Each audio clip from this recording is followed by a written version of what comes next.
Assalamualaikum warahmatullahi wabarakatuh. Perkenalkan, kami dari kelompok 16, yaitu tentang promosi penjualan, personal selling, dan publisitas. Sebelumnya perkenalkan, nama saya Jenny Renata dengan NIM 240 20 10 329. Saya Elvina Sumpadewi Kinasi dengan NIM 24 020 10338. Saya dengan Oke dengan NIM 2401020353. Selanjutnya, pendahuluan promosi adalah elemen kunci dalam baruan pemasaran. 3 strategi utama dalam promosi yaitu promosi penjualan, promosi personal selling, publisitas. Masing-masing memiliki kelebihan dan kekurangan tergantung pada tujuan bisnis. Promosi penjualan adalah strategi pemasaran yang bertujuan untuk meningkatkan penjualan dalam jangka pendek dan memberikan insentif kepada konsumen. Biasanya berupa diskon, kupon, atau penawaran khusus lainnya. Bentuk-bentuk promosi penjualan yaitu ada diskon, potongan harga pada produk tertentu. Kedua, kupon, konsumen mendapatkan potongan harga dengan menunjukkan kupon. Yang ketiga ada cashback, pengembalian sebagian uang setelah pembelian. Yang ketiga ada buy one get one free, BOGO, membeli satu produk mendapatkan produk lain gratis.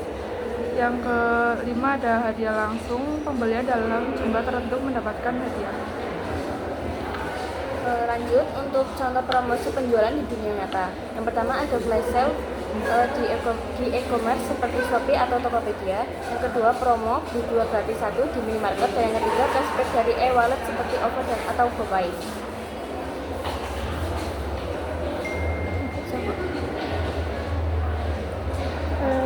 Selanjutnya, keuntungan promosi penjualan.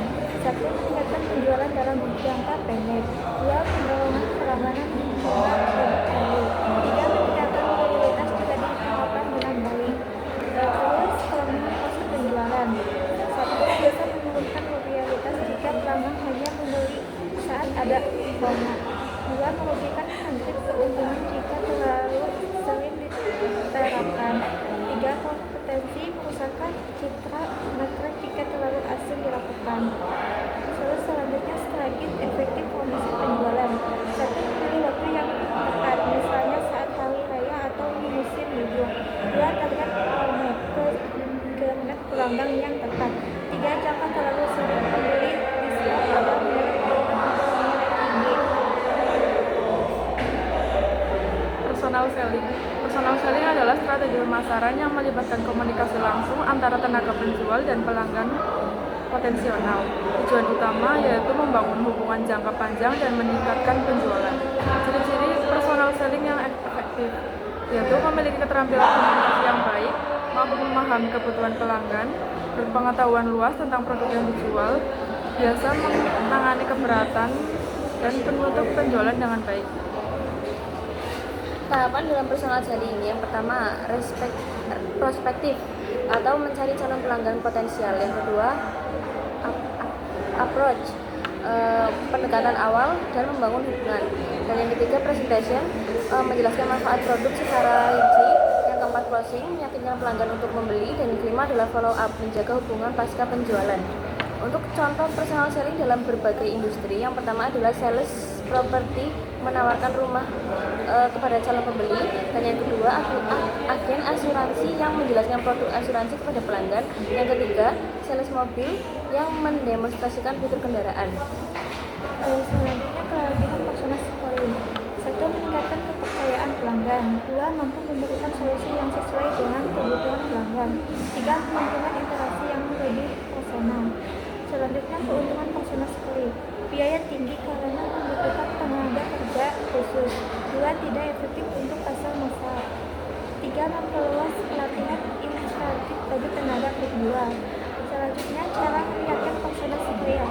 1. Guna pendekatan yang lebih personal, bangun hubungan jangka panjang dengan pelanggan. 3. Manfaat teknologi CRM, cepat media sosial. Pengertian publisitas adalah bentuk promosi yang dilakukan melalui media massa tanpa biaya langsung dari perusahaan. Perbedaan dengan iklan, publik gratis seringkali berasal dari pihak ketiga seperti media atau pelanggan. Bentuk-bentuk publisitas. Yang pertama ada liputan media, berita positif tentang perusahaan di surat kabar atau televisi. Yang kedua ada testimoni pelanggan, ulasan positif dari pelanggan di media sosial. Yang ketiga ada word of mouth, rekomendasi dari orang ke orang. Contoh publisitas yang sukses yaitu ada Apple sering mendapat liputan media saat merilis produk baru. Tesla mendapatkan publisitas dari Elon Musk melalui Twitter. Yang ketiga ada merek lokal viral di TikTok karena ulasan pelanggan. Selanjutnya, untuk keuntungan publisitas, yang pertama lebih kredibel dibanding iklan berbayar. Yang kedua, biaya lebih rendah karena tidak membayar langsung ke media. Dan yang ketiga, dapat menjangkau audiens yang lebih luas. Untuk kekurangan publisitas, yang pertama, tidak dapat dikontrol sepenuhnya. Yang kedua, jika berita negatif bisa merugikan citra perusahaan. Dan yang ketiga, efeknya tidak selalu dapat diprediksi. Lanjut, untuk cara memanfaatkan publisitas secara efektif, yaitu dengan membangun hubungan baik dengan media dan jurnalis, dan memanfaatkan media sosial untuk meningkatkan visibilitas. Dan yang terakhir adalah guna influencer untuk memperkuat citra merek. Perbandingan etika strategi. Strategi aja yang tadi. Strategi komunikasi yang efektif. Satu, guna promosi penjualan untuk menarik pelanggan baru. Terdapat persona saling untuk membangun loyalitas. Tiga, manfaat negatif untuk meningkatkan stabilitas. Sekian dari kelompok kami. Apabila ada kekurangan, Mohon dimaafkan. wassalamualaikum warahmatullahi wabarakatuh.